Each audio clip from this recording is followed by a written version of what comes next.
Hi hello नमस्ते, मी सावित्रा खडाखडे या चॅनलमध्ये तुम्हा सर्वांचं खूप खूप मनापासून स्वागत करते। चला तर मग आजच्या नवीन दिवसाच्या नवीन ब्लॉगला सुरुवात करूया। तर मी आज बनवणार आहे चमचमीत ओली भेळ। तर त्यासाठी मी इकडे साहित्य घेतलेलं आहे भरपूर असा बारीक चिरलेला कोथिंबीर घेतलेला आहे आणि मिरचीची पेस्ट बनवलेली आहे आणि आपल्या बागेतलं बघा ओव्याचं पान तोडून आणलेलं आहे ताजं फ्रेश आणि याच्यामुळे खूप छान अशी चव येते बरं का आपल्या भेळमध्ये। आणि आपल्या मळ्यातला असं ताजं फ्रेश कांद्याची पात आणि बारीक चिरलेला कांदा, बारीक चिरलेला टोमॅटो आणि चिंच गुळाचा पल्प आणि भरपूर सारं असं फरसाण। आणि मी बघा चिंच आणि गुळाचा ना आपण पल्प काढून घ्यायचा। पल्पमध्ये थोडं पाणी घालून मी 2-3 वेळा मॅश करून घेतलेला आहे चिंच गुळाचा कोळ। मी या ठिकाणी ना बाउलमध्ये काढून घेतलेला आहे। चिंच गुळाची आंबट गोड चटणी बनवली। तर इथे मी मसाले जास्तीचे काही वापरत नाही, जे माझ्याकडे अवेलेबल आहेत ना तेच मी आपल्या भेळसाठी वापरते। तर मी या ठिकाणी बघा चुरमुरे घेतले आणि शक्यतो ना पातेल्यामध्ये किंवा टोपल्यामध्येच आपली भेळ बनवायची, कारण ते कसं आपल्याला मिक्स करताना खूप छान वाटतं आणि इकडे तिकडे सांडणार पण नाहीये आणि खरंच खूप छान अशी भेळ बनते। तर बघा मी इकडे ना आपल्या बागेतला बारीक असं मी चिरून घेते बरं का, हे ओव्याचं पान आणलेलं आणि थोडंसं लाल तिखट वापरते।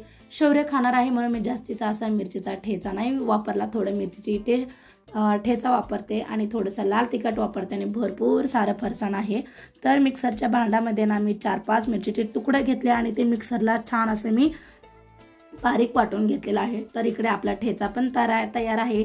आंबट गोड चटणी, आता भेळ कशी बनवायची ते पण बघूयात। तर आंबट गोड चटणी पण तयार झालेली आहे।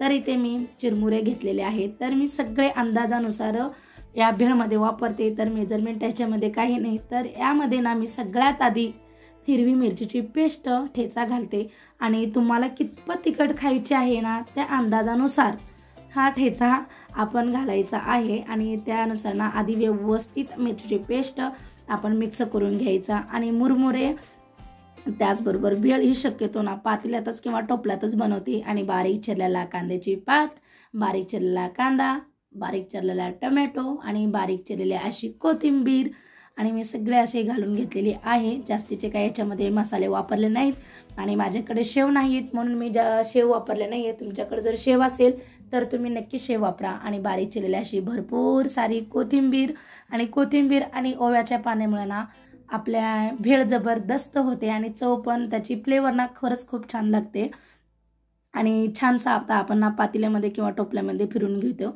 आणि या भेळमध्ये ना शक्यतो मीठ वापरत नाहीत, पण मी थोडंसं मीठ वापरते कारण मिरचीची पेस्ट थोडीशी जास्त झाली तरी तिखट होणार, मग शौर्य खाणार नाहीये म्हणून मी थोडंसं मीठ टाकून घेते। तर आपण रस्त्यावर जशी भेळ खातो ना तशी मी ओली आणि चमचमीत अशी भेळ बनवते आणि भरपूर सारं असं फरसाण टाकून घेतलेले आहे आणि शेव नाहीये म्हणून मी जास्तीचं फरसाणच वापरलेलं आहे।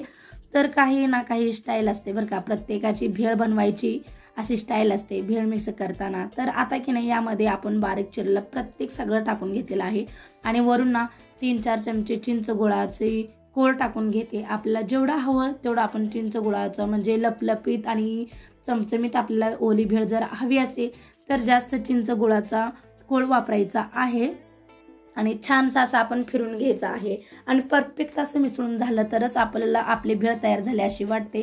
आणि चमच्याच्या साह्याने मी छानसा असं मी मिक्स करून घेते आणि परफेक्ट आता मिक्स झालेली आहे, तुम्ही पाहू शकताय। आणि आंबट गोड चटणी तर घातलेली आहे, साधारणतः आपण 3-4 चमचे आता ना आंबट गोड चटणी घातलेली आहे।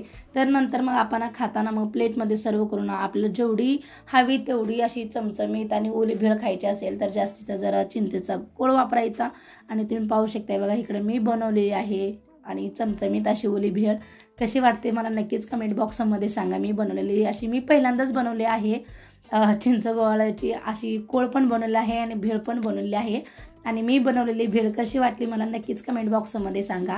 आणि मी एका प्लेटमध्ये ना सर्व करून घेते आणि आपण कधी भेळ खातो ना तेव्हाच ही भेळ बनवायची आणि खरंच खूप छान तरी दिसायला झालेला आहे आणि टेस्ट पण जबरदस्त झालेली आहे ओली आणि चमचमीत भेळची। आणि मी वरून थोडंसं चिंच गुळाचं असं आंबट गोड असं मी थोडंसं कोळ वापरलेला आहे। वरून थोडंसं आपल्याला फरसाण घ्यायचं आहे आणि बारीक चिरलेला कांद्याची पात आणि थोडीशी बारीक चिरलेली कोथिंबीर आणि थोडीशी बारीक चिरलेला टमॅटो वापरलेला आहे आणि तुम्ही पाहू शकता बघा इकडं रेडी झालेला आहे आपली भेळ आणि शौर्य बाबा मी आहोत सर्वांनी मिळून भेळचा आस्वाद घेतलेला आहे। या सगळे तुम्ही पण अशी चमचमीत आणि ओली भेळ खायला। आणि आजचा माझा व्हिडिओ तुम्हाला कसा वाटला आणि मी बनवलेली रेसिपी भेळ कशी झाली आहे ते मला नक्कीच कमेंट बॉक्समध्ये सांगा। Bye bye.